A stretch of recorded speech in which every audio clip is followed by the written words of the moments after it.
Hi guys, welcome to OG Cars, and in today's video we're looking at the icon Mr P, the Mk1 Twingo.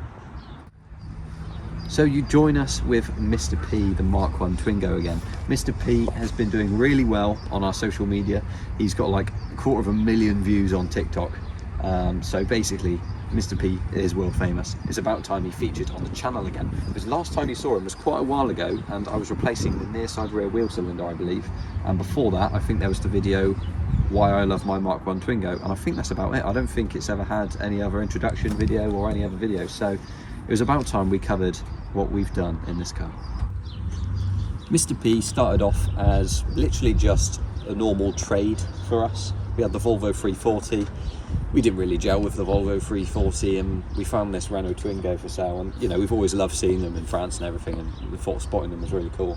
And when it came up for sale for like £1,000 on eBay, we offered the swap, and the guy just happened to love Volvos, so he did a straight swap on a 340 and he drove the 340 down to us and gave us Mr P.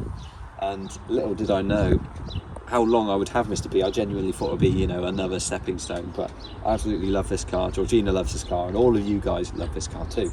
This started as just something that I bumbled around to work in, a few miles a day. I just thought it could be a sort of, you know, normal daily thing. Chipping up to Pewsham garage wasn't very far, so it never really did loads of mileage. But in the last, I don't know, half a year or so, this car has actually been doing moon mileage, because we moved.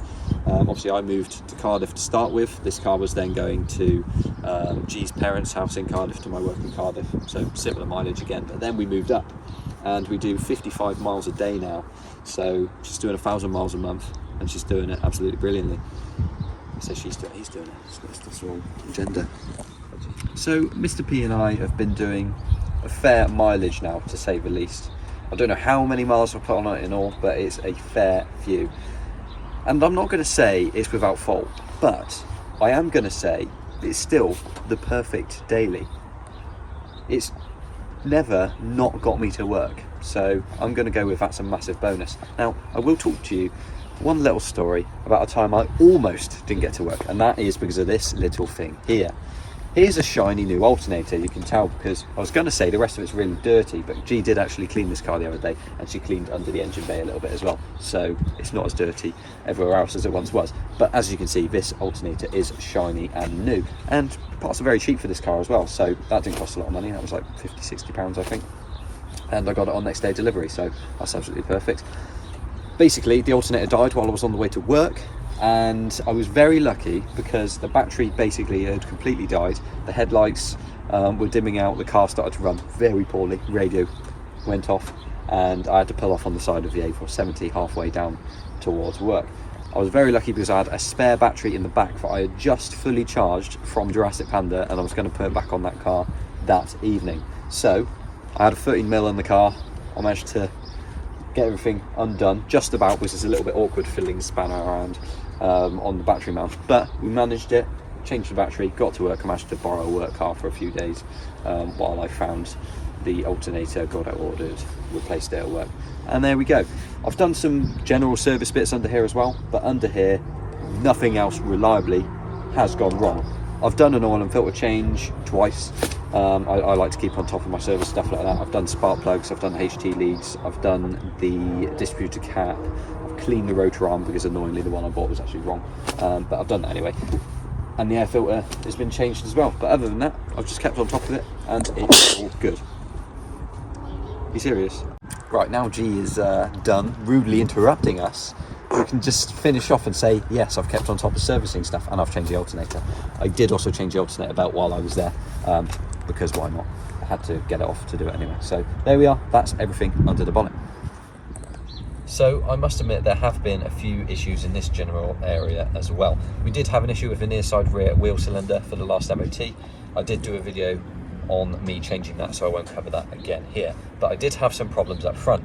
So it all started with a noise from the near side front, and it was especially apparent when going up the hill where we live with the window open, and it was making a right racket basically.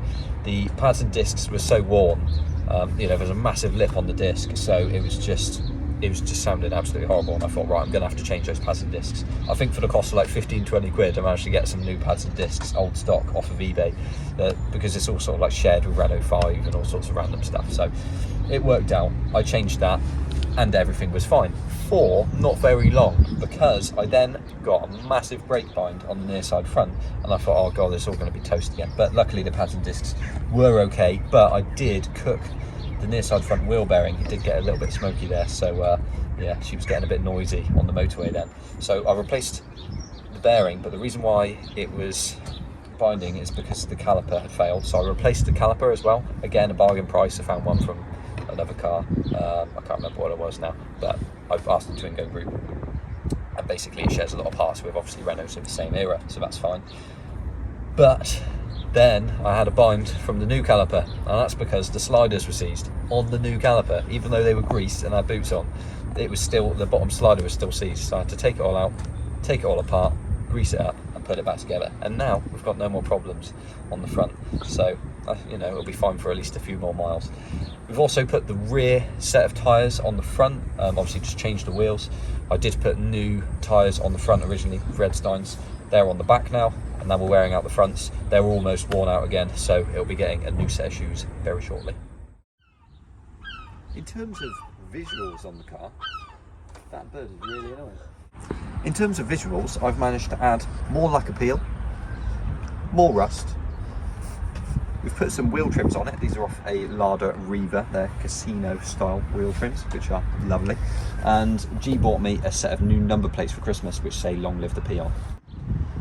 On the back, we've got this lovely Twingo Mark 1 owners 30 years sticker that was made by Mr Hosey in the Twingo Mark 1 group as well, so big thanks to him. There are going to be some Mark 1 Twingo events this year, I believe, at least one anyway, where we're trying to get as many Mark 1 Twingos together as possible for the 30th anniversary, so that'll be really cool. That's basically it. It's basically, I wanted to sum up and say, this has actually been a, it's been a really good daily for me. I haven't had to do too much to it, considering the mileage I do. I'm not mad at all, so fair play to Mr P, he's done me really well. Big thanks for watching this video, guys. I hope you really enjoyed it. Like, comment and subscribe. There'll be more on Mr P very soon. We shall see you all in the next one.